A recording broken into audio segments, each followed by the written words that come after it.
Maman babouin a donné naissance à son bébé il y a une semaine à peine. Il ne pèse que quelques centaines de grammes. Après 6 mois de gestation, il est entré dans la vie avec des grandes oreilles et un pelage noir.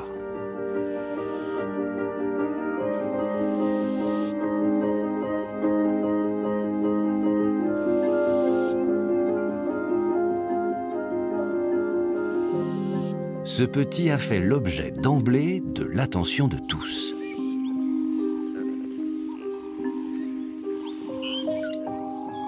Les babouins aiment les bébés. C'est dans leur nature.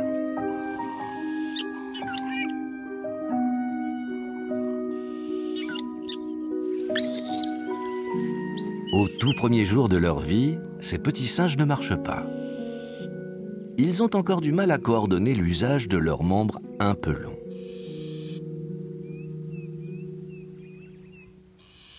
Qu'importe, ils vont quand même très tôt arpenter la savane.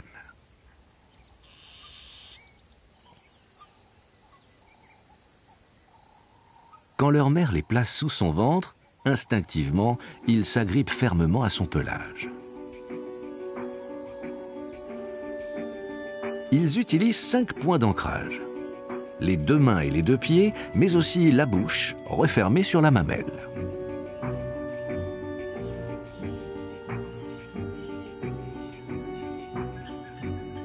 Le dispositif est d'une efficacité maximum. La mère assure la garde de son petit, elle le transporte et elle l'allaite, tout en cherchant sa nourriture.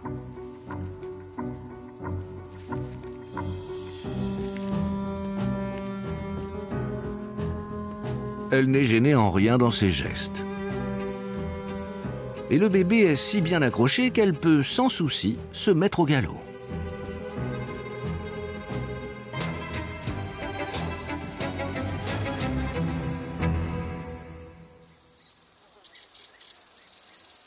Les petits qui ne font qu'un avec leur mère accompagnent déjà la troupe dans tous ses déplacements. Une initiation précoce et inconsciente à la vie qui les attend.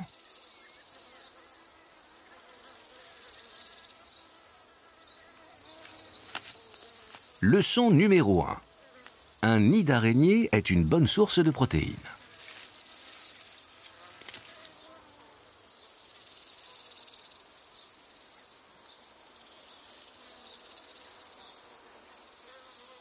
Dans leur 2e mois, les petits babouins commencent à bien maîtriser leur motricité. Ils peuvent se décrocher de leur mère et explorer l'alentour.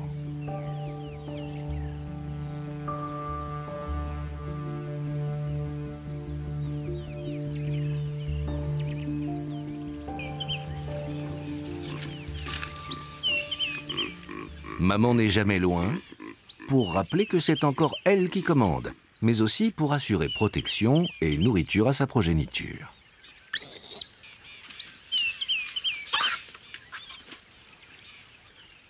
Les babouins aiment beaucoup manipuler les bébés des autres. C'est ce qui semble intéresser cette femelle. Mais elle n'insiste pas car elle sait que les mères ne prêtent pas leurs petits avant qu'ils aient 2 mois.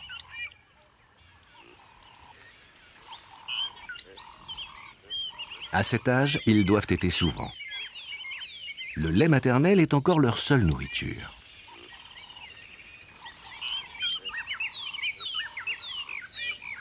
Le sevrage se fera progressivement au bout d'environ 1 an. Mais il n'est pas rare de voir des grands enfants revenir disputer la mamelle à leur petit frère.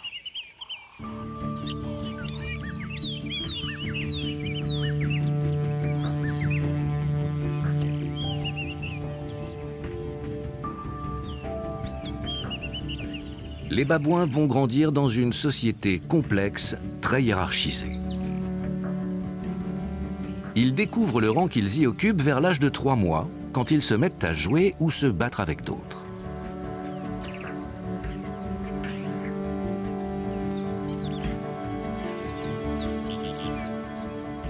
Le plus grand a au moins 6 mois.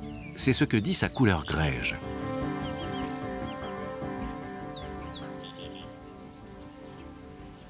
Le pelage des babouins commence à s'éclaircir lorsqu'ils ont 3 mois. Ils se promènent encore accrochés à leur mère, mais ils ont changé de position. Celle-ci doit être plus confortable que l'accrochage ventral. Mais elle a un inconvénient. Plus question de se laisser promener et de téter en même temps. Le petit singe n'y pense même pas. Il dort. Il récupère de la longue marche qu'il vient de faire.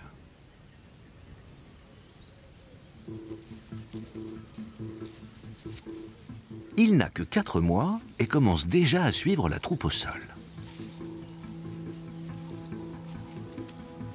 Autrement dit, il marche 5 à 6 heures par jour.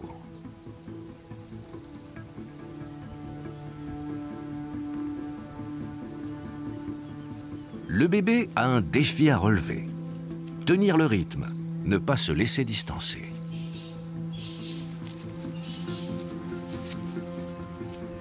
Le groupe va bon train et il faut à tout prix garder le contact avec les autres.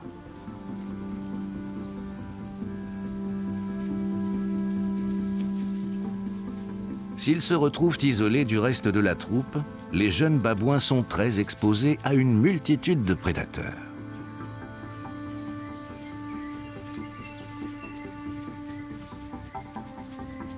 À cet âge, ils ont moins à craindre du léopard, leur meilleur ennemi, que des rapaces, des chacals ou des serpents.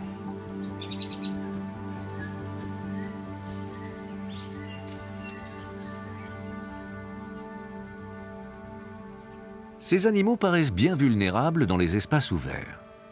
Et cependant, ils connaissent un taux de prédation assez faible.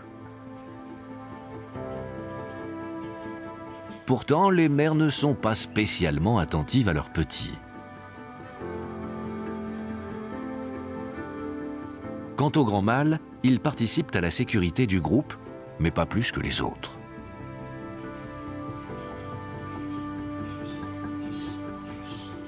Si les petits babouins s'en tirent plutôt bien, c'est qu'ils peuvent compter sur la vigilance de tous.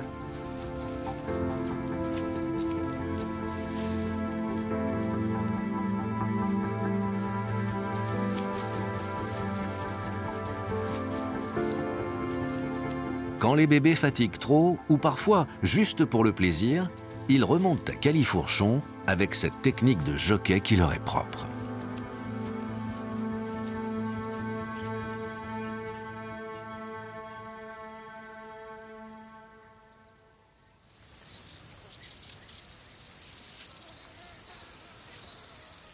Lorsqu'ils ont le pelage tout beige et le museau tout noir, les babouins sont déjà de grands enfants. À leur premier anniversaire, ils sont parfaitement autonomes, capables de se nourrir tout seuls et de survivre, le cas échéant, à la mort de leur mère. Ils passent beaucoup de temps à manger et grossissent de 500 grammes tous les 3 mois.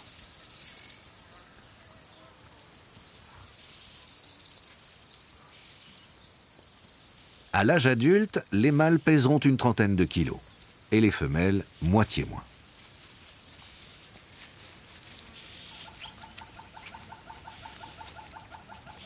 Ces jeunes qui ont tout appris en quelques mois dans leur prime enfance vont maintenant prendre leur temps pour passer vraiment à l'âge adulte.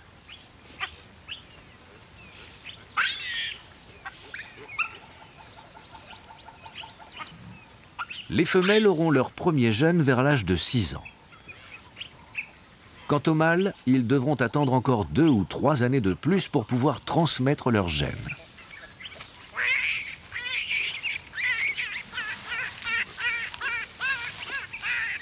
En attendant, cette jeunesse forme au sein du groupe une joyeuse bande toujours prête au chahut.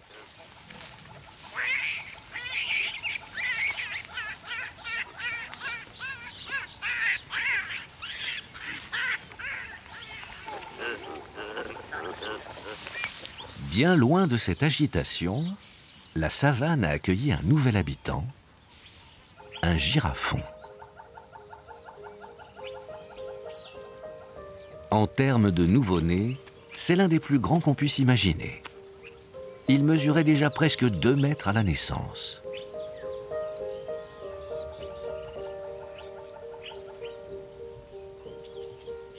Il est arrivé brutalement, en tombant de toute la hauteur qui sépare le sol de la croupe de sa mère, car les girafes restent debout pour donner naissance à leurs petits.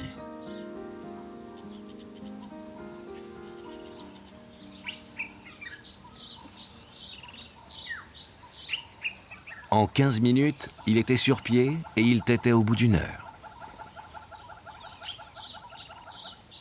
Le lait des girafes est très nutritif, ce qui permet d'espacer les tétées. À l'âge de 2 semaines, le petit ne boit plus déjà que toutes les 3 heures.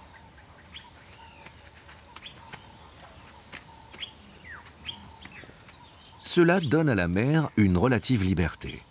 Elle peut, s'il le faut, laisser son bébé un moment pour aller boire. Mais dans ses premiers jours, elle s'en tient plutôt à une règle d'or. Ne jamais s'éloigner de plus de 25 mètres de son girafon.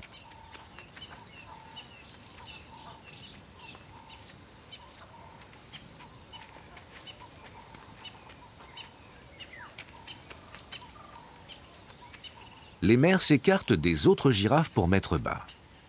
Elles se retrouvent alors toutes seules avec leur progéniture, qui est à ce moment l'une des plus vulnérables de toute la savane.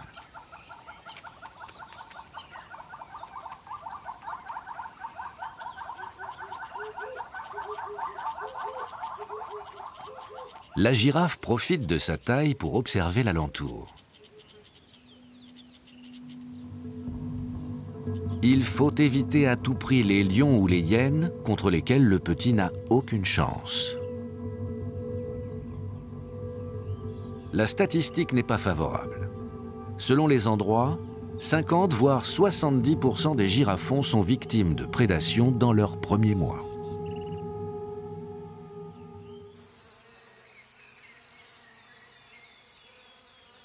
Lorsque ce cap est passé, les mères commencent à relâcher un peu la surveillance. Du moins, elles laissent leurs petits s'éloigner pendant qu'elles mangent.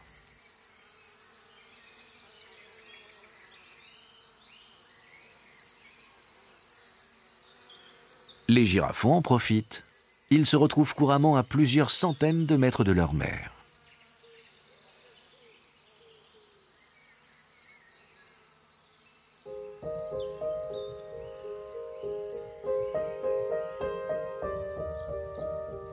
C'est une situation qui reste à haut risque. Si elles en ont l'occasion, les girafes choisissent souvent une option. Elles se rapprochent d'autres femelles qui ont aussi un petit.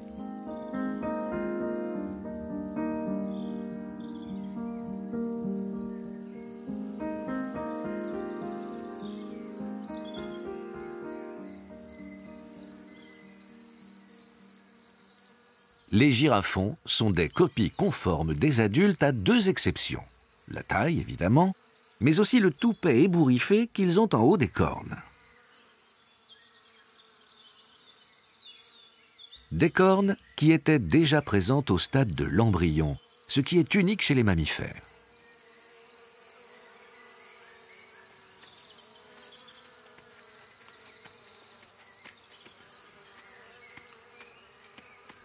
Les bébés girafes ont une tendance naturelle à se rapprocher de leurs congénères de même âge.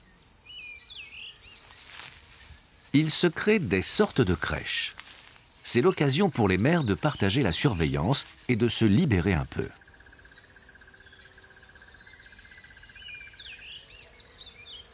Entre eux, les petits ne sont pas très démonstratifs. Chacun garde toujours une certaine distance à l'égard de l'autre. Le seul rituel social qu'on leur connaisse, c'est cette façon qu'ils ont de se saluer en se touchant le museau.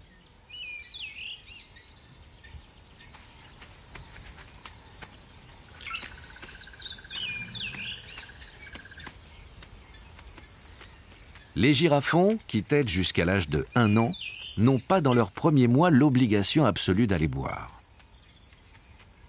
Mais ils s'entraînent très tôt à maîtriser la technique.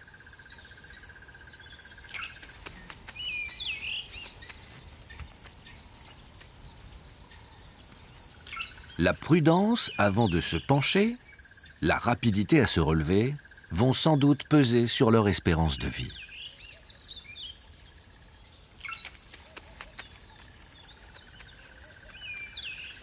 Les girafons ont commencé à goûter au feuillage à l'âge de 2 semaines. À 4 mois, ils passent déjà plus de la moitié de la journée à manger. À ce rythme, ils grandissent vite. C'est probablement pour eux la meilleure des stratégies contre les prédateurs.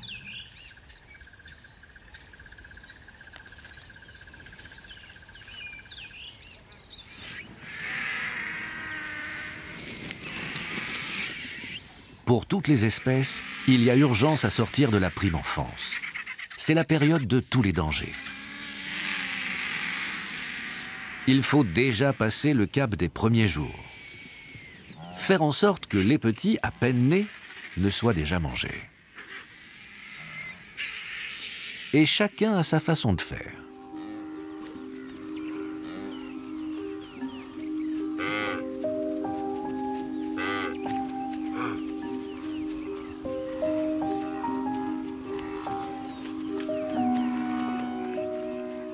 Chez les gnous, les mères donnent naissance à leurs petits quasiment tout en même temps.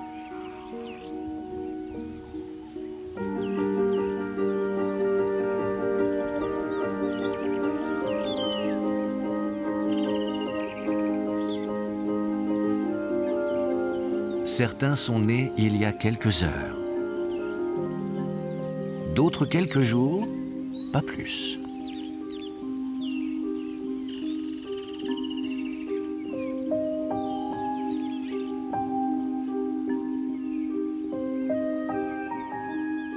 La gestation a duré 9 mois. Alors les jeunes sont parfaitement développés, prêts à découvrir sans délai la vie qui les attend.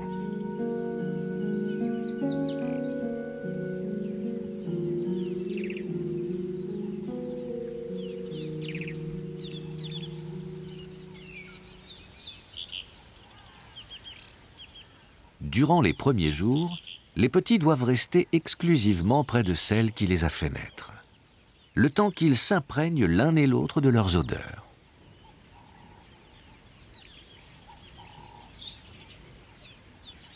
C'est important, car chez les gnous, les mamans n'acceptent de nourrir que leur bébé.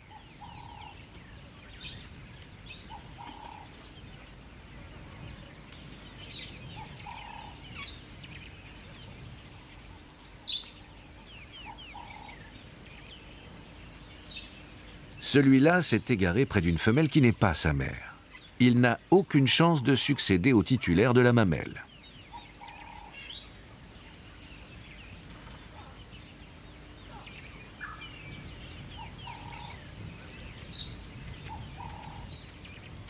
Quand les petits commencent à se dégourdir les pattes, ils se rapprochent les uns des autres et s'éloignent de leurs mères respectives.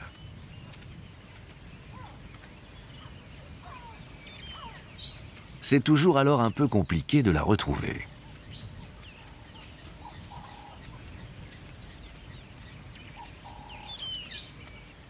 Certains sont tentés de se raccrocher à n'importe quelle tétine qui passe.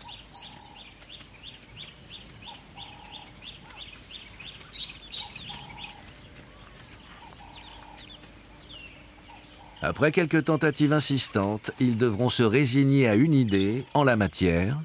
La règle, c'est la règle.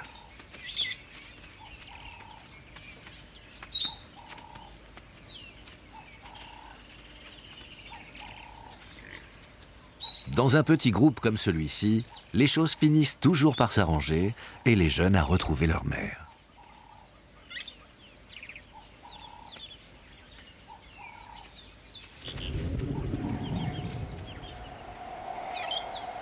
La troupe est en pleine effervescence. On s'efforce de réveiller les bébés endormis, car c'est l'heure du départ.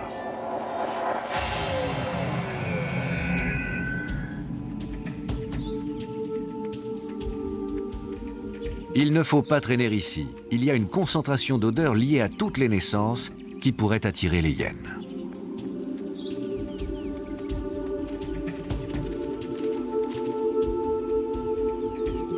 Souvent, les bébés s'attendent, comme s'ils avaient besoin de se rassurer, de se conforter mutuellement avant d'entreprendre ce déplacement précoce.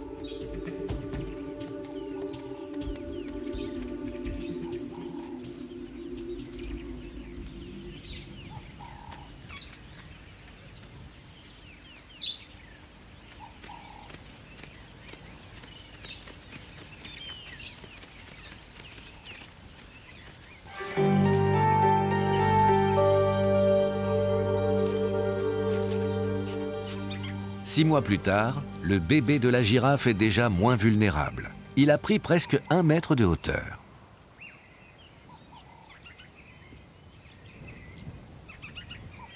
Dans le groupe des gnous, sur la quinzaine de bébés, moins d'un tiers a échappé à la prédation.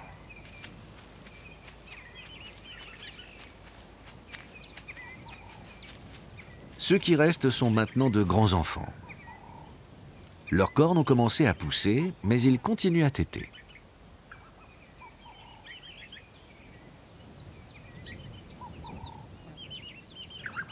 Pour améliorer leur sécurité, les gnous se sont rapprochés de quelques zèbres. Cela fait autant de sentinelles supplémentaires.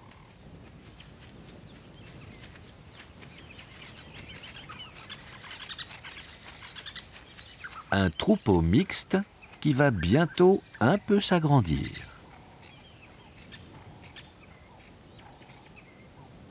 L'étalon se sent concerné. Il vient voir son dernier rejeton.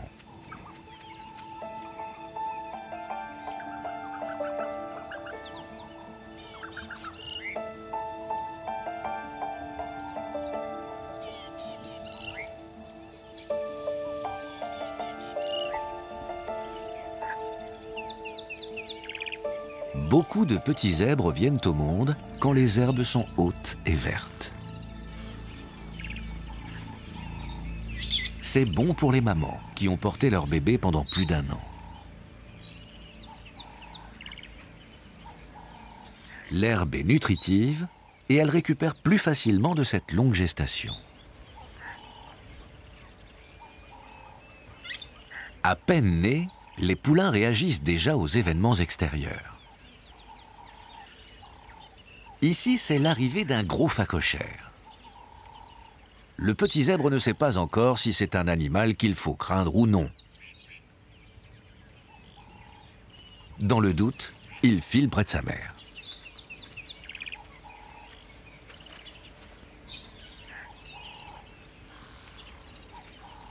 Les bébés multiplient les galops pour se dégourdir les pattes. Ce qui donne l'impression qu'ils pourraient prendre très vite leur indépendance. En vérité, ce ne sont toujours que de toutes petites escapades. Pas question de s'éloigner du groupe et moins encore de la mamelle maternelle.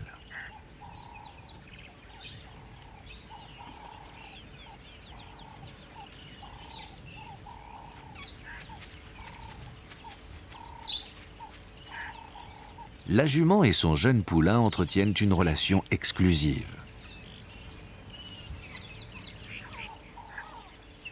Si un membre du troupeau s'intéresse de près au bébé, il est chassé sans ménagement.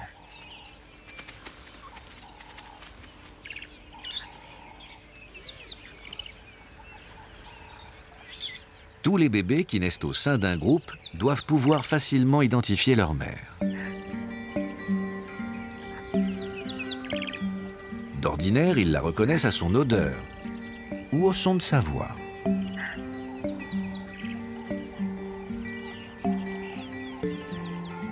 Les petits zèbres font aussi appel à leur vue. Au bout bout de quelques jours, ils ont enregistré les motifs de son pelage.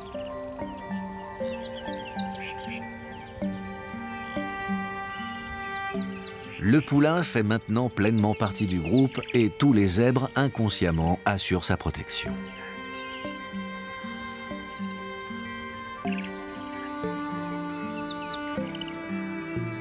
Non pas qu'ils se battraient pour le défendre, mais en l'entourant ainsi et en mêlant leurs rayures, ils le rendent quasiment invisible.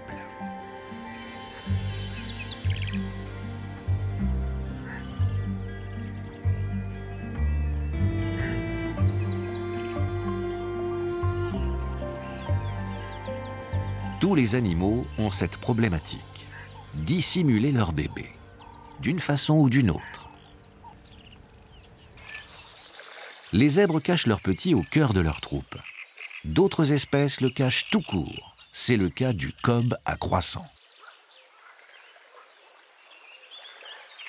Cette femelle lèche consciencieusement son bébé pour bien l'imprégner de son odeur.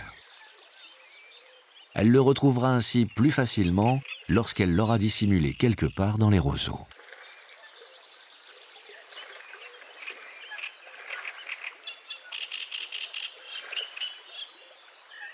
Depuis qu'elle a mis bas, la mère et son bébé vivent à l'écart de leur groupe, mais séparément.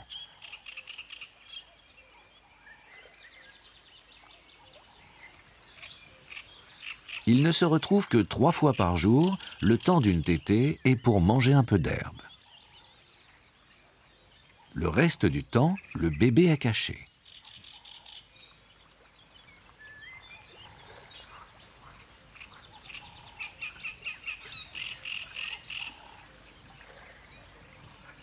Il n'y a pas de prédateur à l'horizon, c'est le bon moment pour bouger.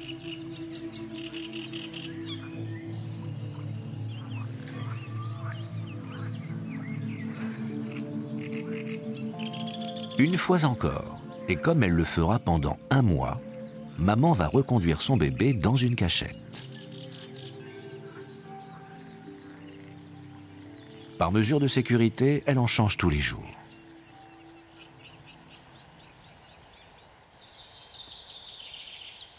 Par contre, cette petite antilope n'a quasiment pas bougé du même endroit depuis qu'elle est née.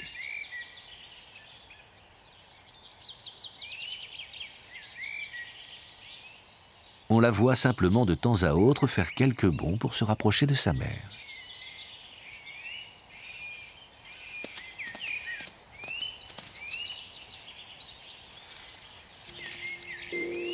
Ce sont des guibes harnachés.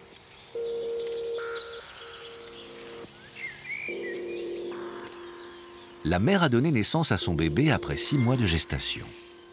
Comme chez toutes les antilopes, le jeune a commencé très vite à goûter à la verdure.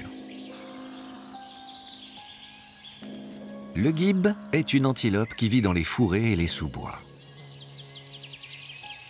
C'est un animal solitaire, sauf dans cette circonstance où l'on retrouve la mère et son petit.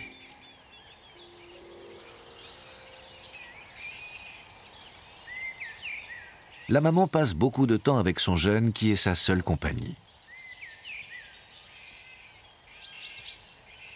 Il restera à ses côtés tant qu'elle n'aura pas d'autres petits. La mère a sa technique pour limiter le risque de prédation de son unique bébé. Elle le consigne strictement à ses fourrés. S'il ne bouge pas, s'il reste à couvert, il a de bonnes chances de grandir. Il devra attendre l'âge de 4 mois pour commencer à aller voir un peu dehors.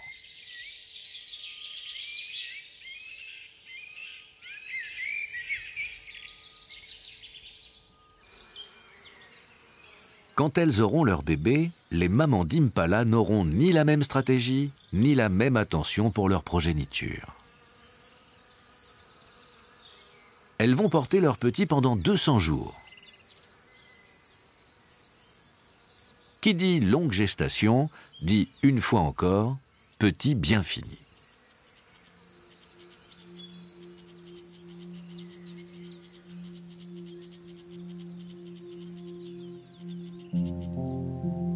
La vie d'un bébé impala commence comme celle de toutes les petites gazelles. La mère s'est écartée des autres pour mettre bas, et le petit à ses côtés gambade déjà.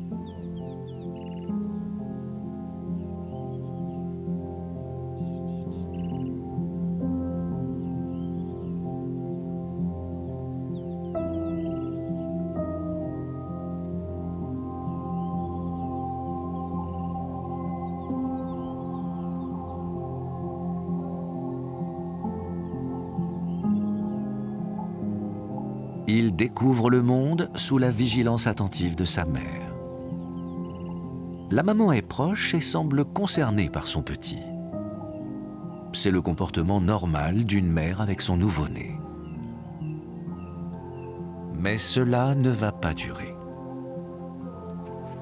Très vite, parfois dès le 2e jour, la mère se met en marche et son jeune un peu hébété comprend qu'il n'a d'autre choix que de la suivre.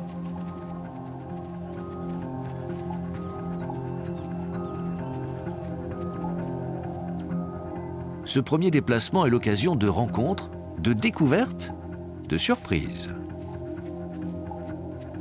Mais aucune n'est plus grande que celle qui l'attend ici. Il a sous les yeux une multitude de nouveau-nés comme lui. Il y a aussi quelques mères, mais résolument à part. Voilà qui préfigure la vie qui l'attend.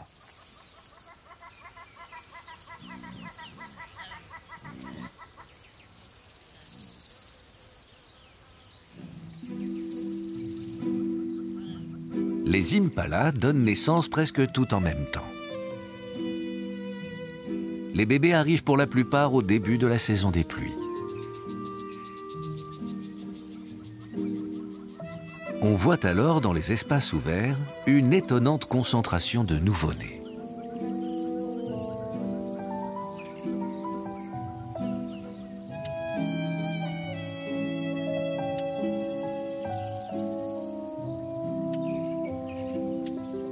Quelques petits sont encore avec leur mère, mais tous les autres se retrouvent plutôt entre eux.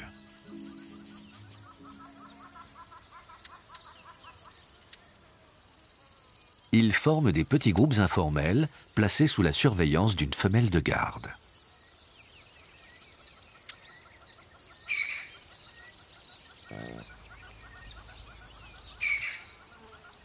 Elle s'occupe des bébés pendant que les autres femelles vont manger.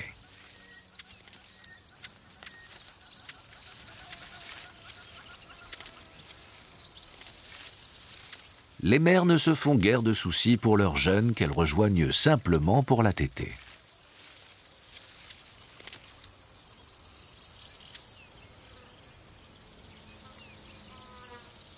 Un peu délaissés par des mères souvent absentes, les bébés reportent leur intérêt sur leurs petits congénères.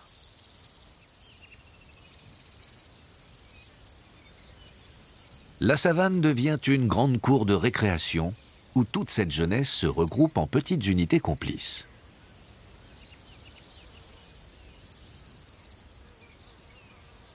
On fait la toilette de l'autre. Et si l'on se lance dans un galop, on a de bonnes chances d'entraîner derrière soi quelques membres de la bande.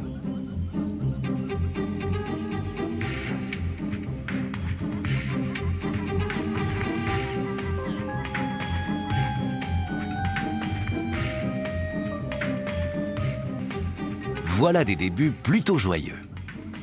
Ils ne doivent pas cacher la réalité. Beaucoup de petits ne survivront que quelques jours.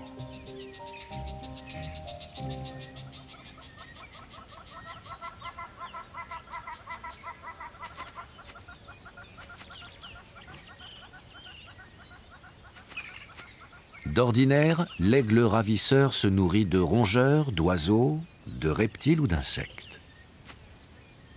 Mais à cette période de l'année, ce rapace opportuniste s'en prend lui aussi aux petites gazelles.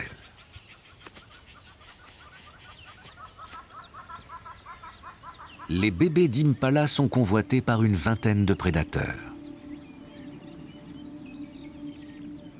Mais chez les prédateurs aussi, la prime enfance est à haut risque.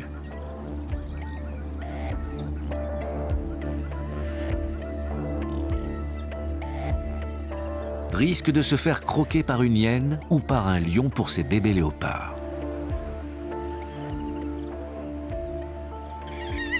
Risque pour les hyènes que le jeu dégénère et que le petit soit tué par sa sœur. Cela arrive souvent, mais pour cette fois, la mère ne laissera pas faire.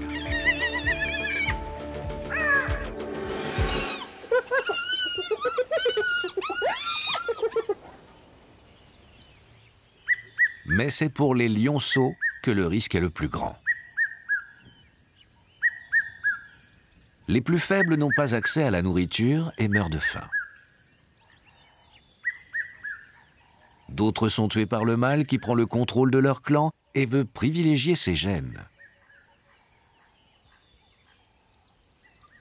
On estime que moins d'un lionceau sur 5 arrive à l'âge adulte. Autrement dit, qu'il n'y aura à terme qu'un survivant dans cette portée.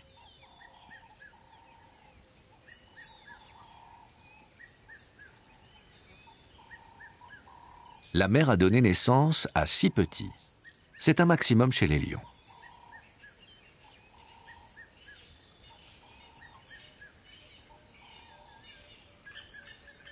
Comme elle n'a que 4 mamelles, il faut s'organiser pour la téter. Chacun doit attendre son tour. Les petits lions sont plutôt patients. Ils font preuve en la circonstance de beaucoup de calme et de discipline.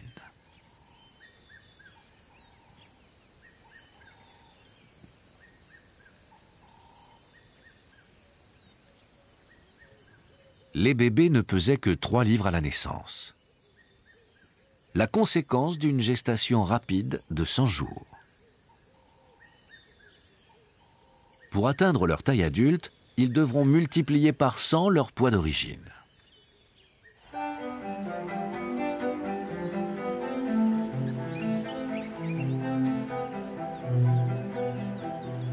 Les lionceaux ne sont pas pressés de grandir.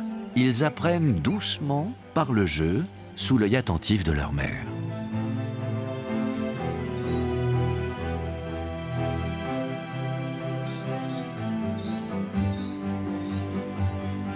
Ils seront sevrés vers 8 mois et ne commenceront à chasser que vers l'âge de 1 an. Pour l'heure, ils ont 10 semaines et s'intéressent déjà aux proies qui passent.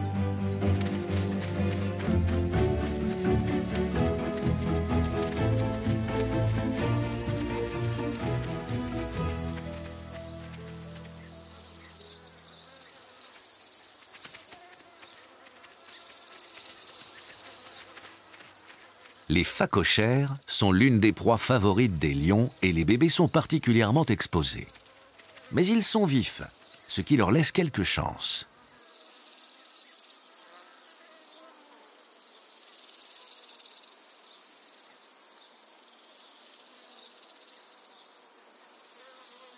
Ils sont de 1 à 8 par portée. S'ils sont 4 ou moins, c'est plus facile, car il y a alors une mamelle pour chacun.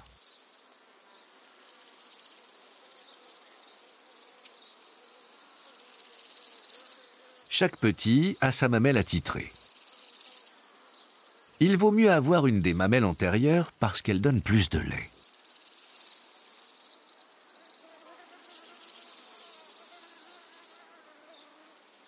S'il y a plus de petits que de mamelles, ce sont les plus forts qui survivent. Ils seront sevrés à 5 mois. En attendant, ils boivent 12 à 15 fois par jour.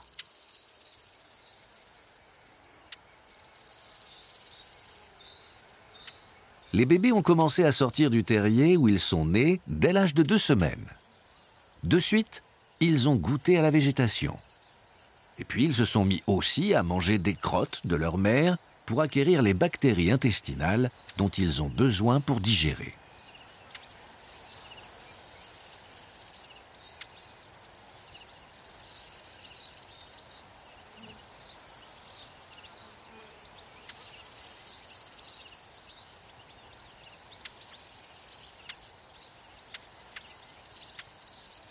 Lors de ces déplacements, les mères n'ont pas trop à s'occuper de leur bébé car instinctivement, ils la suivent.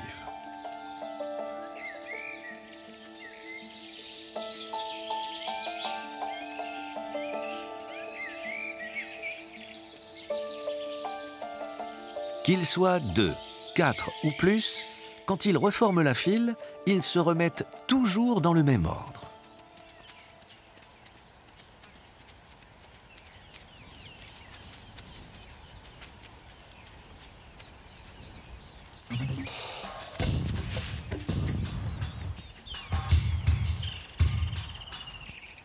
Les membres d'une même portée sont des compagnons de tous les instants. Alors ils sont très complices.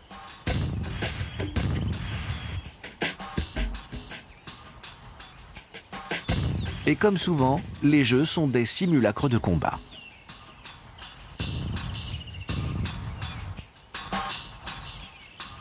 Tête contre tête et coup de museau.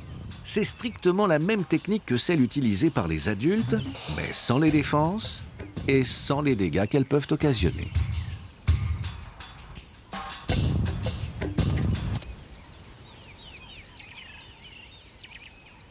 Voilà un chahut qui inquiète un peu ses mangoustes naines. La seule chose qu'elles peuvent craindre des phacochères, c'est de se faire culbuter. Mais elles sont encore plus farouches que d'ordinaire, parce qu'elles aussi ont leurs petits.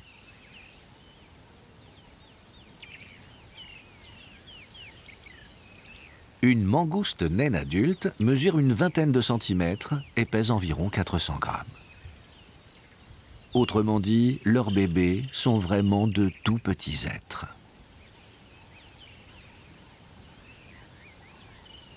Ils ressemblent comme 2 gouttes d'eau à leurs parents. Ce n'est qu'une question de taille. Pour les identifier à coup sûr, il faut les voir à côté de leur mère. Ou de celui ou celle qui en fait fonction. Car chez les mangoustes naines, la maman ne consacre pas plus d'1 heure par jour à ses petits. C'est souvent le mâle dominant du groupe ou une autre femelle de la bande qui fait office de baby-sitter.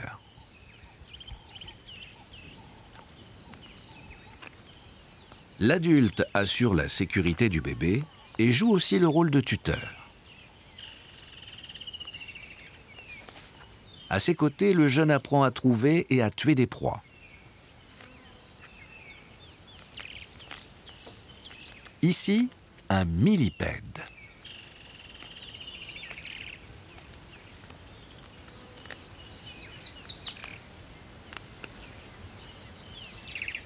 Dès qu'il aura 4 mois, il saura se débrouiller tout seul.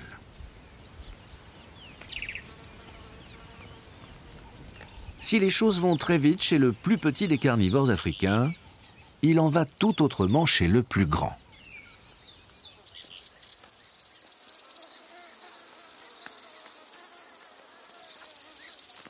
Jusqu'à l'âge de 2 ans, les lions mâles et femelles de la même portée continuent à vivre en famille dans leur clan d'origine.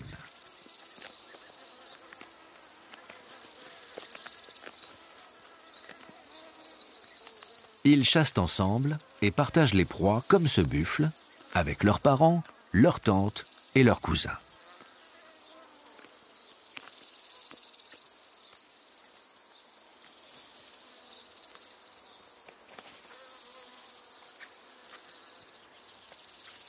C'est à l'aube de leur 3e année que tout change. Du moins pour les mâles qui doivent quitter le clan maternel. Ils commencent à faire de l'ombre aux mâles adultes en place.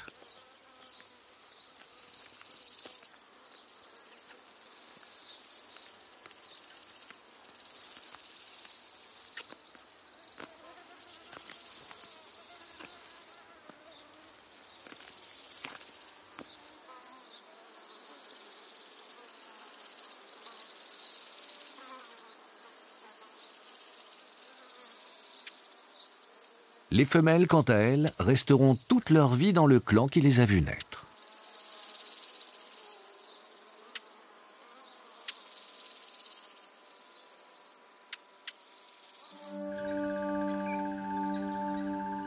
Quand ils prennent leur indépendance, les jeunes lions partent souvent avec un de leurs frères. En faisant équipe, ils améliorent leurs chances de prendre un jour le contrôle d'un clan.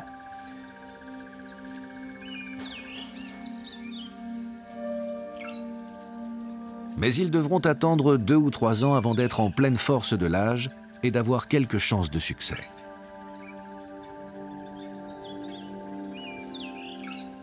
En attendant, ils vivent ensemble et prolongent la belle complicité de leur enfance.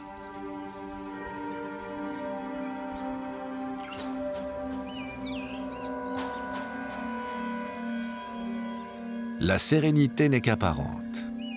Pour la plupart des espèces, la sortie de l'enfance annonce son lot de drames et de conflits.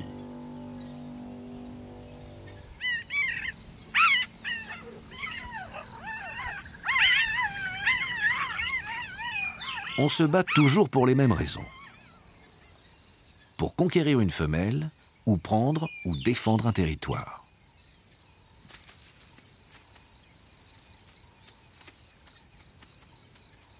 Pour atteindre la plénitude, il faudra être fort et savoir se battre.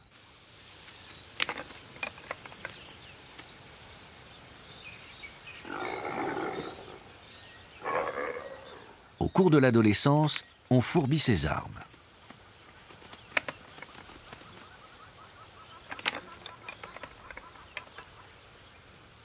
Chez les impalas, la croissance des cornes annonce la fin de l'enfance. Quand elles sont développées, les mâles doivent quitter leur famille.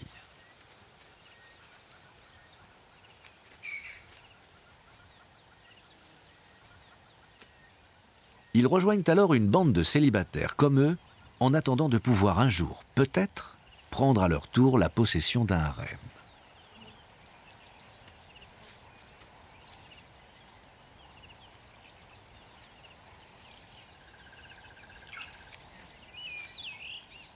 Chez la plupart des espèces, les mâles sont condamnés à partir dès qu'ils sont à même de se reproduire.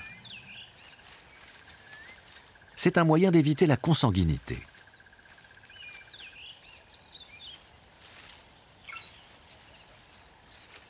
D'ordinaire, les femelles ne sont pas concernées par cet exode obligatoire.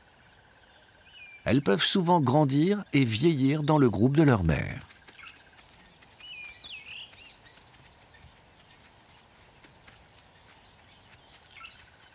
Et pourtant, ce groupe de jeunes cobs accroissants est mixte.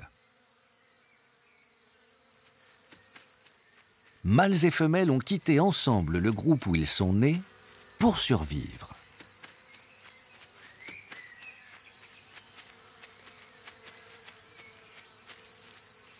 L'espèce se nourrit de la végétation du bord de rivière. Le groupe en surnombre va en épuiser la ressource. Alors les jeunes sont partis tout seuls à l'aventure en quête de nouveaux pâturages.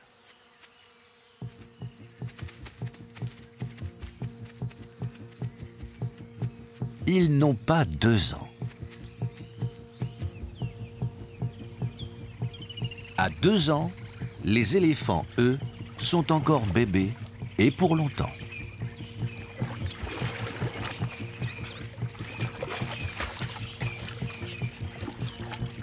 Aux côtés d'une mère aimante, au sein d'un groupe protecteur, voilà les enfants gâtés de la savane.